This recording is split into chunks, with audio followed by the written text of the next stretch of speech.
Hello, listeners, and welcome to yet another episode of the Nigeria Football Weekly. Today is episode 31, and as we're on the cusp of the international window, we'll be going back to what we do whenever the Nigeria national team are about to play a game. I'll be previewing our next set of fixtures, which is a doubleheader against the Central African Republic, starting this Thursday with a home game at the Teslim Balogun Stadium before we fly out to Bangui to play them on Sunday. I'll then wrap up all the Super Eagle players who played over the weekend in terms of their club performances, and then just touching on the Star Boy of the Week. So without any further ado, the Super Eagles squad was announced since the last podcast, and the usual suspects are in the squad, to be honest. Goalkeepers, we've got Maduka Okoye, Daniel Akpe, and Francis Zoho. Defenders, we've got Vice-Captain William Ekong, Kenneth Omero, Leon Balogun, and Chidozie Awaziem, and also Kevin Akpoguma, who could play centre-back or right-back.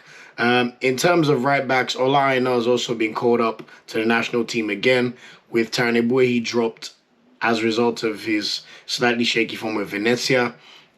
And then in terms of left-backs, Jamilu Collins has also been called up, with Zedu Sanusi dropped, which means there's been a first-time call-up for Rangers left-back Calvin Bassey. Big up to him, and it's great to see that all his hard work has finally paid up with his first call-up to the national team. In midfield, we've got Frank Onyeka, Innocent Bonke, and Joaribo.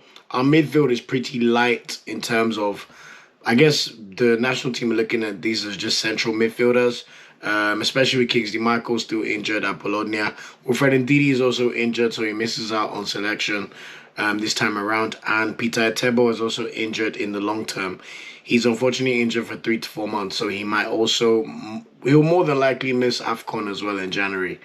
Alex Iwobi was called up initially, but he's also injured, so he was initially replaced in the squad by Terem Moffi, and then Terem Moffi then got injured over the weekend playing for Lorient, which means we've also now seen a first call-up for sensational striker Taiwo Awoniyi, who's had a very, very great start to this season in the Bundesliga, which we'll be touching on later. In terms of forward option and wingers, the winger options, we've got Captain Ahmed Musa. He always gets selected no matter what, even if he doesn't deserve it sometimes. Moses Simon, who's been in excellent form for Nantes, has been called up again. Samuel Kalu, in my opinion, he's quite lucky to be called up, but he's in the national team lineup again. And Chidera Juke, who was exceptional against Cape Verde, has also been called up in terms of our wing options. And then the usual suspects in terms of strikers, Victor Osimhen, superstar number 9, Paulo Nwachu, great sub, and Kelechi Iheanacho, obviously, senior man. So the usual suspects, as you say. But all in all, good to see the first call-outs for Calvin Bassey and Taiwo Awoniyi, who's also been called up. Kevin Akpoguma is back in the squad after he missed out on the last selection due to COVID. Frank Onyeka too also missed out on our first 2 World Cup qualifiers due to COVID. So that's good to see. Biggest miss is obviously Wilfred Ndidi. That's always a big one. And he will be also missing out is a big miss. Hemi Onyekuru has been dropped along with Taiwo and Zedu Sanusi. But I think Onyekuru is very, very, very unlucky to be dropped in the place of someone like Samuel Kalu. Because when you look at their club form, there's no way you could tell me Samuel Kalu's been playing better than Henry Onyekuru's been playing for Olympiacos. But that's a story for Grenaro to answer anyway. We also got an update from Nigerian journalist Oluwashina Okeleji about Michael Olise earlier today. He mentioned that last year he did make himself available to Nigeria, but his agent apparently blocked his call-up and told him to wait for his Premier League move. Apparently now his priority lies with Algeria or France, so it looks like this is another player for us to just move on from. Another one bites the dust. I mean, it's sad to see because I think Olise could have added a lot of quality to the national team, but it looks like this ship has sailed, so to speak, from Nigeria. Usual issues have also been reported in terms of Nigeria. Apparently, Grenoro's not been paid for 8 months. I mean, no surprise there. It's just really annoying when you see Amaju Pinnick being banded around as FIFA's puppet to go and explain to countries in FIFA Congress about why there should be a biannual World Cup. It's like, Amaju Pinnick, why are you doing this when you haven't paid, your players? Like, what is going on with you? So it's a bit annoying to see that there. I mean, he hasn't paid his coaches. We know the players also haven't been paid their bonuses.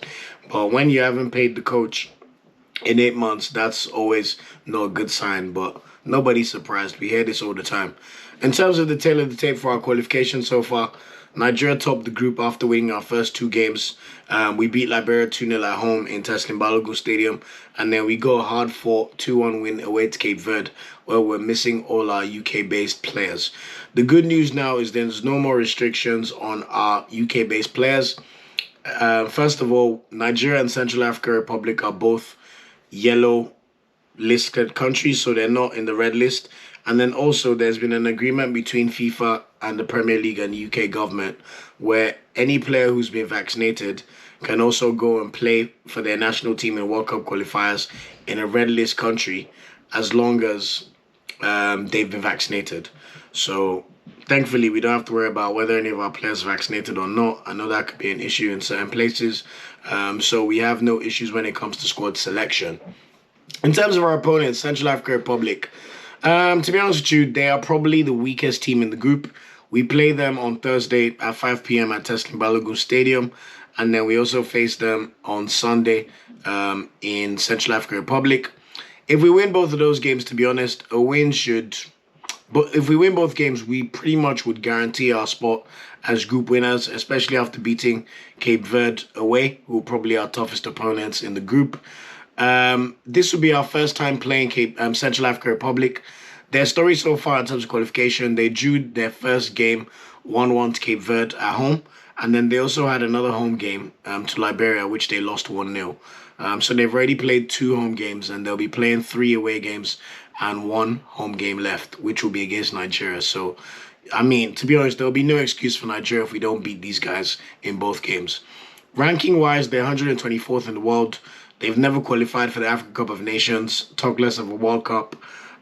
So, yeah, it has to be 6 points or nothing for the Super Eagles. They do have one key player, though, Jeffrey Kondogbia. He was former French youth international. His family's from Central African Republic, so he's obviously from there as well. He's played 9 times for the country, and he's already their captain, and he scored 1 goal. Although he missed both of their World Cup qualification games against Liberia and Cape Verde. I don't know if that had anything to do with red list or whether he just felt he was too big to play as he's at Atletico Madrid.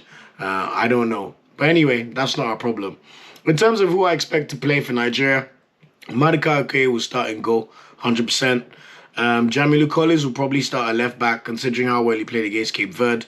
Leon Balogun and Chust Ekong should continue as our centre-back pairings. Yes, Awaziem and Amero did okay against Cape Verde, but Ekong and Balogun have been the trusted pairing for pretty much over 5 years now, if not 6. Olaina also played well when he played the first game for Nigeria, so I'd expect him to start there. Although with Kevin Akpoguma back in the squad, there's always the possibility that Akpoguma might start there because Gwen Oro really likes Kevin Akpoguma. He's only got 2 or 3 caps for the national team, but he started both games ahead of Aino at right back. So that's one to watch. In terms of the midfield, Jaribo will come back into the lineup after missing out against Cape Verde. And I really expect Frank Onyeka to start over NSM Bonke.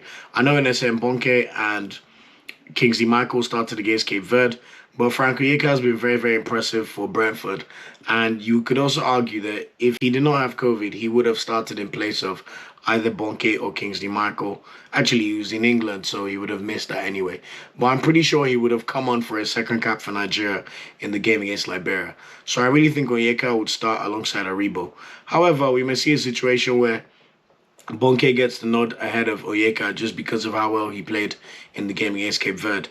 In terms of our attacking midfielders, I expect Iheanacho to continue as the second striker /10 just behind Osimhen. So Victor Osimhen will start as number 9 for sure.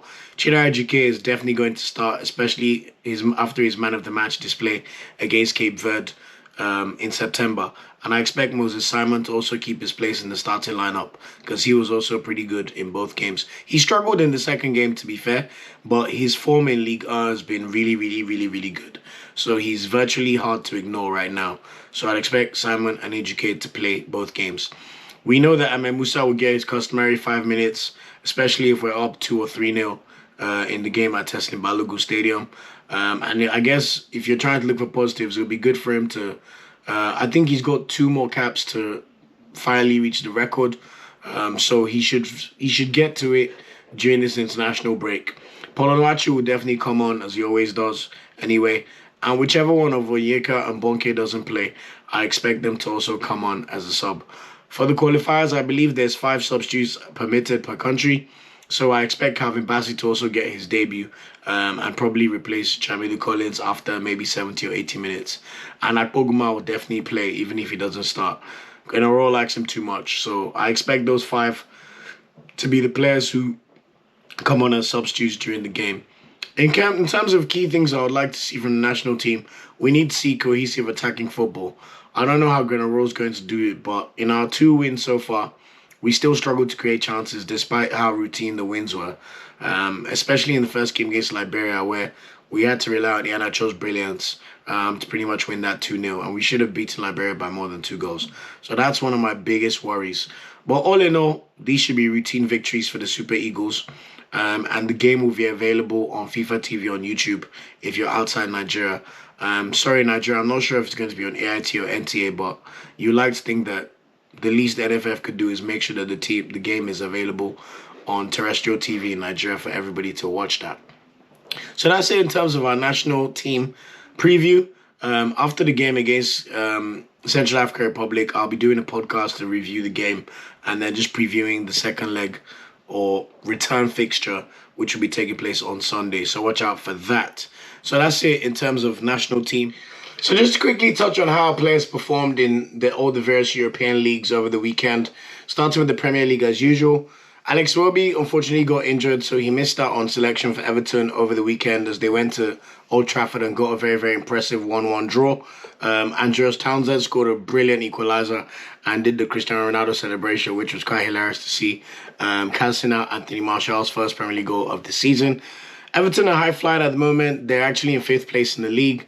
So hopefully Iwobi could get back to full fitness after the international break and we can see him continue to start games for Everton.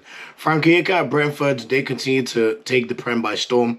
They're currently 7th in the league. He started yet again as I predicted, and he played 80 minutes as Brentford went to West Ham Stadium, the London Stadium, and beat West Ham 2-1, courtesy of a last-minute winner by Vissa, their new striker from the French league. He came from Lorient, so he used to play with Terry Murphy. He scored in the last minute, and honestly, it was just great to see. So yeah, they look like they've been the Premier League for years, honestly. So I expect Brentford to continue the good work as we've seen so far. Leicester City, on the other hand, they've been struggling, man, struggling. They're 13th in the league. Kelechi Ndidi and Lookman. Ndidi's injured with a hamstring issue, which is why he's also missing out in terms of national team action. They were in action in the Europa League on Thursday, and Kelechi Iheanacho missed that game due to some issue with these documents. But Lookman came on for the last 12 minutes in that game as they lost 1-0 to Legia Warsaw. So they sit bottom of the table alongside Napoli. And ironically, both Napoli and Leicester were the bookies' favourites to win the Europa League before the campaign started. So both of them now have 0 points because Napoli also lost their game to Spartak Moscow at home after one of their players scored an early red card. But in terms of the league, Leicester City also threw away a 2-0 lead on Sunday. Kelechi Iheanacho was his 25th birthday. Happy birthday, senior man. So he scored the opener. I mean, if you start Kelechi, he's just going to score. That's what he does. And then Jamie Vardy made it 2-0. But they conceded sloppy goals, although one of the goals was to Michael Olise, who I've already touched on in terms of playing for the Super Eagles. And then Jeffrey Schlupp also scored. So, I mean, I think they've only won 1 game so far in the Prem. So it's not looking good for Leicester. Usually they start the season well and then they tail off. But I guess if they were to reverse it, they'll rather tail off to start with and then finish strongly to try and push into those top 4 places, which they've missed out on the final day of the season in both of the past 2 seasons. Watford, interesting changes at Watford. We know Etebo is out long term, but their manager, Cisco Munoz, got sacked after their 1-0 loss away to Leeds on Saturday. It was announced on Sunday. Claudio Ranieri is subsequently being announced as their new manager today on Monday. To be fair, I wish we had a bit of their ruthlessness at Arsenal because, to be fair, Watford are a bit ridiculous in how quickly they sack their managers, but between Watford and Arsenal, the middle ground of how those two teams operate would be the perfect way to judge managers. But Dennis and Ekong continue to start games, which is positive to see. And to be honest with you, I think Emmanuel Dennis is another person who could count himself very, very unlucky not to have been caught up into the national team. He also plays as a winger. He's been playing as a winger in Watford's last few games. And when you see someone like Samuel Kalu in the squad, I mean, Dennis could have every right to feel a bit hard done by. I mean, he's doing it in the Prem. So let's see what Ranieri could do with working his magic on Dennis and Ekong. And Etebo when he finally returns. And then quickly in the Championship, Semi Ajayi's West Brom remained second. He started both of their games over the past week.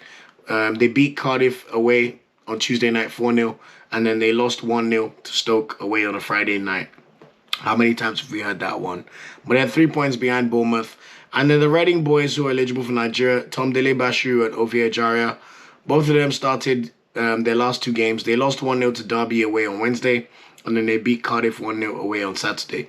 But although both of them look like they've been playing pretty well. Moving on to Serie A, and our star boy striker Victor Osimhen. Although it's not going well in the Europa League, he did come on to score a consolation goal, which was his 7th club goal of the season, as Napoli lost 3-2 at home to Spartak Moscow. He was initially being rested in the game. I can't remember the player got a red card, but he just shagged them, to be honest.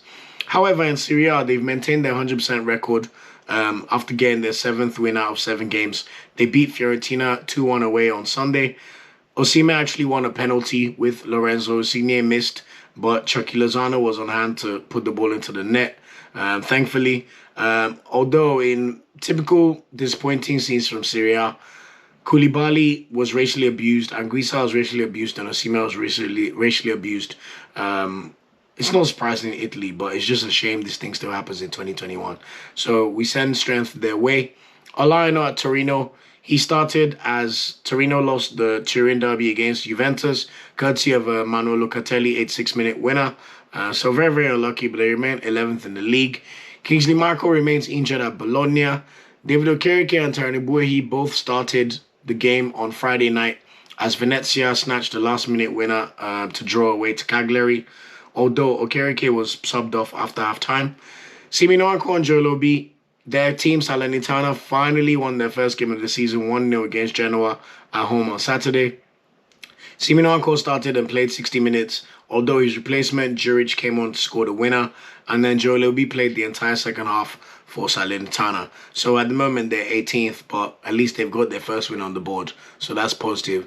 And then Isaac's success, nothing to report there. He's still injured for Udinese, as he always is, man. I really feel for him because he looked like he could have been a player, but, man, the guy spends more time on the treatment table than the pitch, and he's done the same for the last 4 or 5 years, for sure. And then speaking of my star boy of the week, Taiwo Awoniyi at Union Berlin. They're currently 8th in the Bundesliga, but he's now got 8 goals in 11 games to start the season. He initially scored the 3rd goal in the UEFA Conference League in a 3-0 thrashing of Maccabi Haifa on Thursday night. And then yesterday on Sunday, he scored a magnificent brace against his former club where he was on loan at Mainz as they beat them 2-1. They came from behind to win that game. So he's got 5 goals in the Bundesliga. And the only people he trails are the usual suspects, Robert Lewandowski and Erling Haaland. And that's been why he's been rewarded with his first call-up for the national team. So I'm sure we'll probably see him get some minutes in the second game against Central African Republic on Sunday if we've already won our first game on Thursday. And then Dixon Abiyama are Greater Fürth. They're rooted to the bottom of the Bundesliga. They've got 1 point after yet another loss. This time it was a 3-1 away loss to Cologne on Friday. Abiyama came on for the final 14 minutes. And then moving on to Ligue 1, Terem Murphy, before he got injured after 17 minutes, started the game for Lorient as they drew 1-1 at home to newly promoted but impressive Clermont Foot. They're currently 7th in the league, so they're not doing too badly at all. They're only 2 points off second place, so long may it continue for Lorient, and hopefully Murphy's injury is nothing too serious. Moses Simon and Nantes, they're currently in 9th place. They continue to play really well, especially as they needed a relegation playoff to survive in Ligue 1 last season.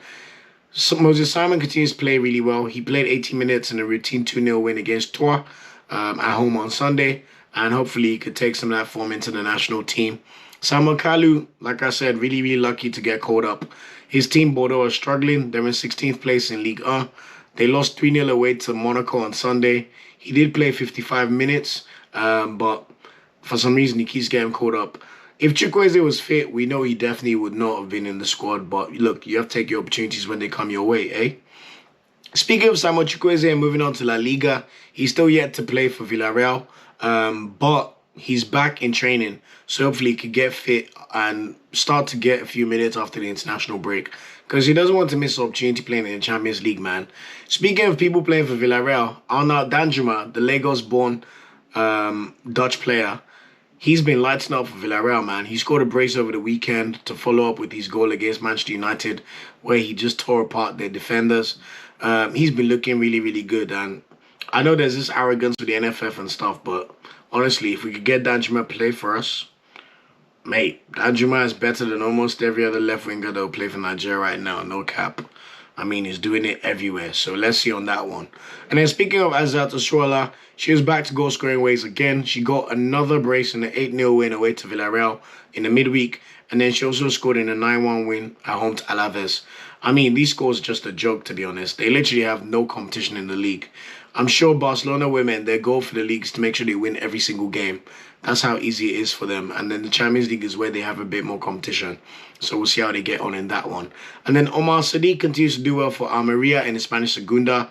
They're currently top of the league after a 2-1 win earlier today away to Girona, who are one of their probably biggest rivals to get qualification. And Omar Sadiq scored the opener, which means he continues to lead the charts. He's got 6 goals in Segunda. So hopefully he can get back into La Liga and finally begin to show himself to a much bigger audience compared to playing in the second division in Spain. In Primera Liga, Zedu Sanusi is still a bit hit and miss for him, to be honest.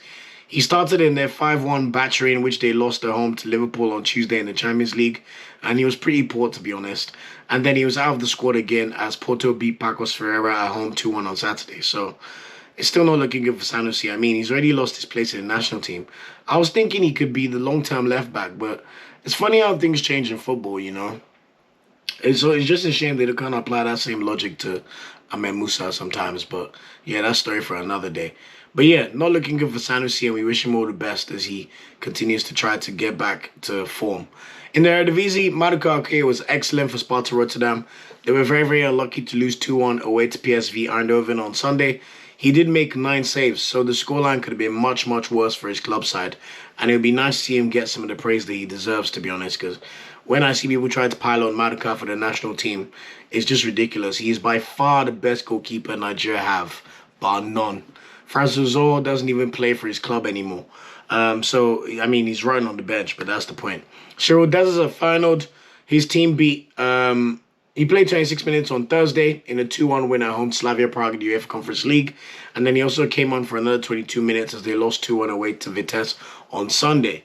So hopefully he could finally get some starts. But they've got the newly capped Dutch striker Gus Til, who was ironically born in Zambia, who's been starting for Feyenoord. So he's got a lot of work on his hands to start games for them. But we wish him all the best. In the Belgian League, Polonarcho and Ike Ugbo, they got battered 3-0 by Dynamo Zagreb at home on Thursday, which was a big, big surprise. And then in the league, they actually lost 3-2 to KAS Eupen, who currently top the Belgian league with 20 points.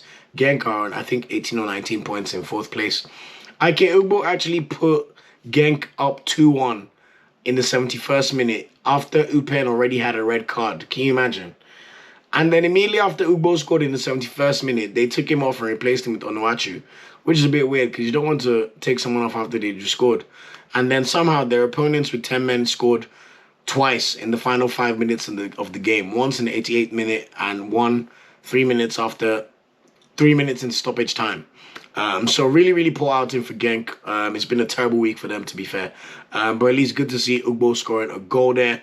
Alassane Youssouf at Royal Antwerp, he remains injured, so hopefully we can see him get back to full fitness after the international break. And speaking of Scottish Premiership, with our 3 Super Eagles now, it's official with Calvin Bassey being called up. They unfortunately lost 1-0 to Sparta Prague away on Thursday, with all 3 of them starting, although the host gave them a torrid time, to be fair. I watched that game.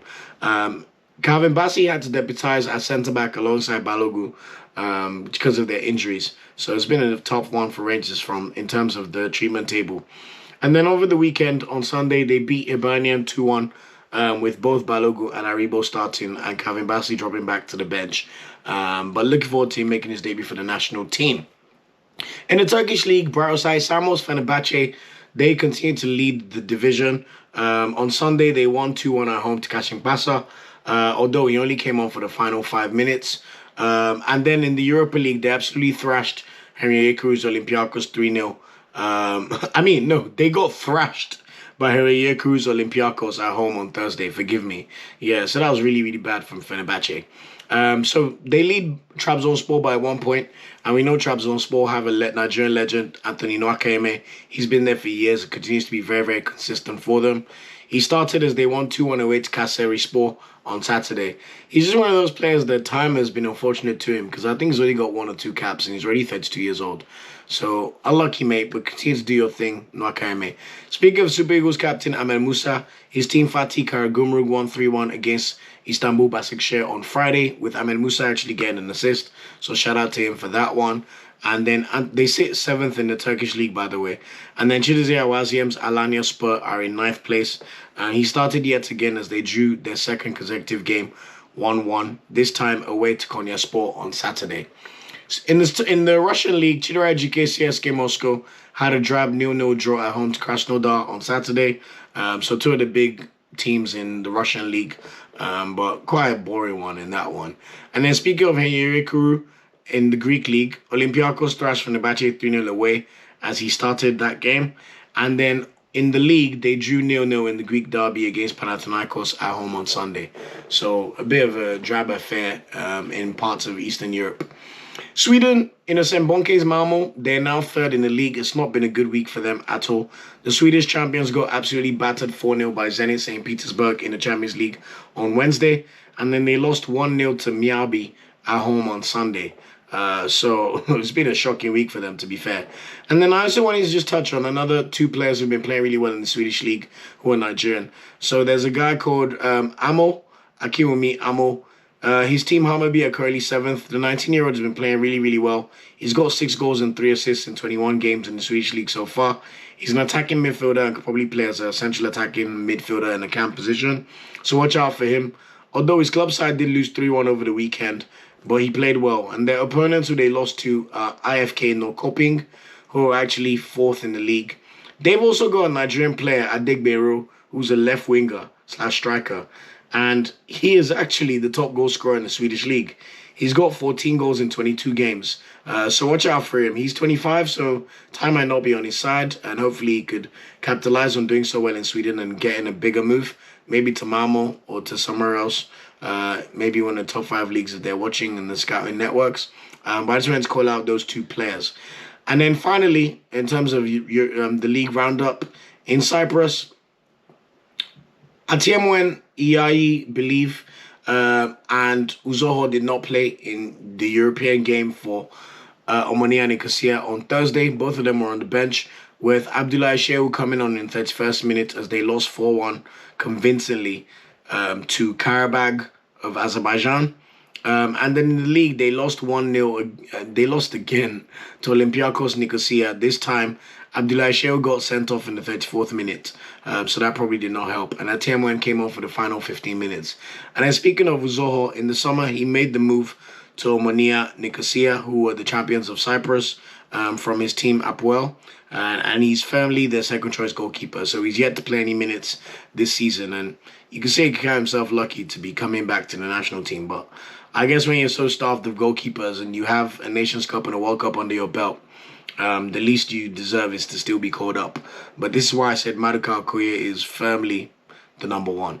And then just to wrap up, Starboy has to be Taiwo Awoniyi. I mean, what a splendid weekend for him. 2 goals in a great show against former employees. 5 goals in the Bundesliga, just behind Lewandowski and Haaland. 8 goals in 11 games so far this season, and just been called up to the national team for the very first time. So very, very well deserved, and continue to do your thing, Taiwo Awoniyi, our star boy. And that's it for this episode of the podcast. Please remember to subscribe to the podcast. and follow us on our YouTube channel, which is the Nigeria Football Weekly. You can find us on Twitter at NFWPOD. You can find us on Facebook /Nigeria Football Weekly, or you can find us on Instagram at Nigeria Football Weekly. I confirmed that their services are back up after the outage earlier today. Thanks for listening as always, guys, and I'll see you after the game against the Central Africa Republic. Thanks for watching this video. Please like, share, subscribe, and click the bell to get a notification whenever we drop a video. You can also find our social media channels listed below. And of course, up Super Eagles and Nigeria no dey ever carry last.